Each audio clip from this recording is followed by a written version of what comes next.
नमस्कार दोस्तों। देखिए दोस्तों, ईरान में नया सुप्रीम लीडर, बिल्कुल सही बात देख रहे हैं आप।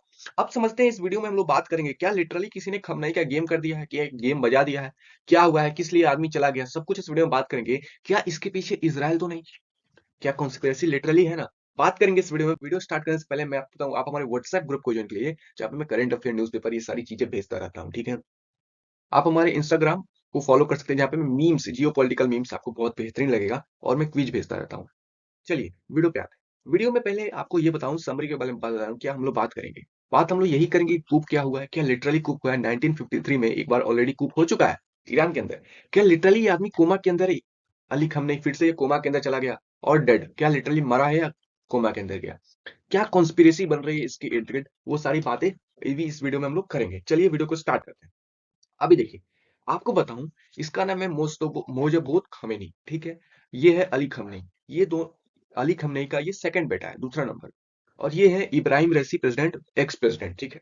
चलिए, बेसिकली एक, कुछ लोग ईरान के ये बोल रहे हैं कि मोजबोत खमेनी जो है, उसने इब्राहिम रईसी को मरवा दिया, ठीक है। जो हेलीकॉप्टर क्रैश हुआ, हम सबने जाना कि हेलीकॉप्टर क्रैश हुआ है, लेकिन यहाँ पे ये बताया जा रहा है, ईरान के कुछ लोग बोल रहे हैं कि इनको मरवा दिया गया। क्यों मरवा दिया गया? क्योंकि अली खamenei के बाद अली खamenei का जगह प्रेसिडेंट इब्राहिम रईसी लेने वाले थे।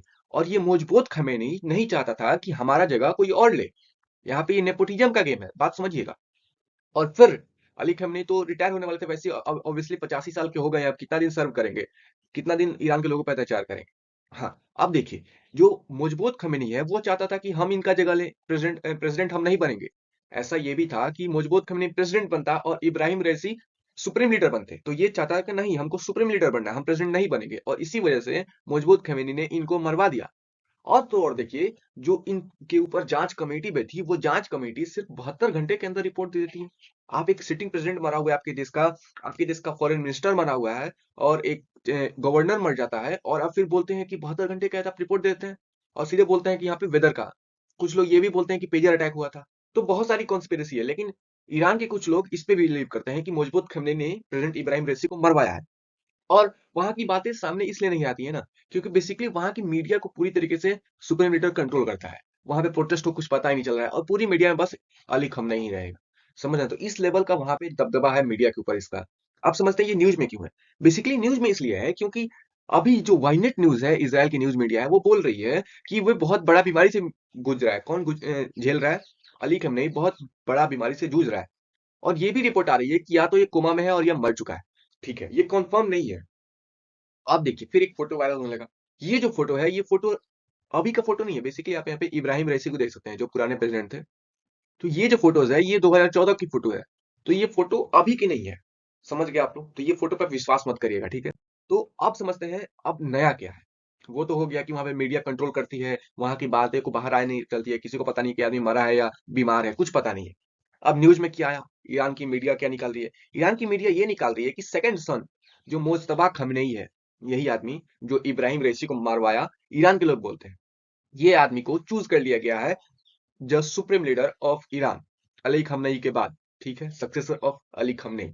26 सितंबर को एक मीटिंग होती है असेंबली ऑफ एक्सपर्ट्स का, ठीक है। वहां पे इसको चुन लिया जाता है।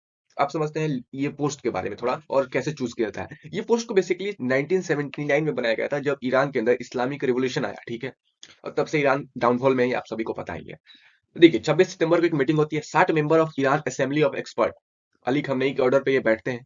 और ये 60 लोग बढ़िया तरीके से इसको, मुज्तबा खamenei को चूज कर लेते हैं। हालांकि उसमें कुछ लोगों ने अपोज किया कि इसके अंदर आप नेपोटिज्म कर रहे हैं, क्योंकि ऑब्वियसली बेटा है, नेपोटिज्म कर रहे हैं, राजा का बेटा ही राजा को बना दे रहे हैं आप। तो कुछ लोगों ने अपोज किया, लेकिन बाद में, फिर बाद में इसको चूज। आप समझते हैं ये मुज्तबा खamenei कौन है। बेसिकली ये ये सेकंड बेटा है, कौन? अयतुल्ला खamenei का, अली खamenei का सेकंड बेटा है। 1969 में ये जन्म लिया। और ये अपने पिता के विंग, जो प्रोमिनेंट स्कॉलर हैं, इस्लामिक कट्टर स्कॉलर हैं, उनके अंदर पढ़ा, और तब से ये थियोलॉजी पढ़ा, कट्टरवादिता पढ़ा, और यही सब समझिए, और कट्टरवादी का भी फैलाता है। लार्जेस्ट इस्लामिक सेमिनार करता है, ठीक है। बड़ा बड़ा सेमिनार करता है कट्टरपंथी लोगों का, और भड़काता है, तो वही समझिए, ईरान ये है, इस्लाम ये है, तो ऐसे ही सारी चीजें करता है, और कुछ नहीं। इसके 3 बच्चे हैं। अब देखिए, इसके ऊपर आरोप लगता है कि 2005 और 2009 के इलेक्शन में मोहम्मद अहमदजेदा, जो प्रेसिडेंट इलेक्शन लड़ रहे थे, उनको इसने जबरदस्ती वोट दिलवाए, लोगों को मरवा के पिटवा के वोट दिलवाए। और बाद में ये मोहम्मद अहमदजेदा जीत गया। तो इसके ऊपर क्या करता है, यूएसए ने इसके ऊपर सैंक्शन लगा देता है, ठीक है। तब से यूएसए का भी ये भी एक प्रतिद्वंदी है। और आज तक सिर्फ दो आदमी ही सुप्रीम लीडर बन गए हैं 1979 से 89 तक ये रहे थे, और 89 से 1989 से ये आदमी है अली खमनी, और अली खमनी का पहले बाप था, ठीक है। अब देखते हैं वो जो पावर है वो कौन होल्ड करता है, जो सुप्रीम लीडर है। देखिए सुप्रीम लीडर के अंदर है ना गार्जियन ऑफ काउंसिल भी आता है, ठीक है।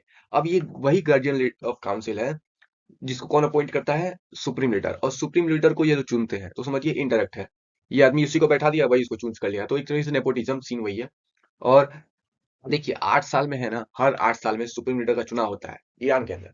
लेकिन यहाँ पे भी वही नेपोटिज्म आ गया, अपने लोगों को बैठा दिए, अपने लोग आपको फिर से बार बार वही जितवा दे रहे हैं। अब देखिए इसके अंदर भी सारे के सारे लोग आते हैं, जैसे president, judiciary, parliament, arm forces, army, police, सब कुछ वही इसी के अंदर है। समझ गए आप लोग? तो ये समझिए कि ईरान का माई बाप यही है, सुप्रीम लीडर। पूरा माई बाप, दादा पादा परदादा सब बोलिए, सब कुछ वही है। भगवान भगवान सब कुछ यही है इसका। और देखिए ईरान के प्रेसिडेंट जो है नए मसूद पेजिस्कियन, ये बोले थे कि हम आएंगे तो रिफॉर्मिस्ट आदमी है ये, और रिफॉर्मिस्ट आदमी है भी। अब देखिए आदमी काम क्यों नहीं कर पा रहा है, क्योंकि इस्लाम ये जो ईरान के अंदर कट्टरवादिता इस्लामिक बहुत हावी है।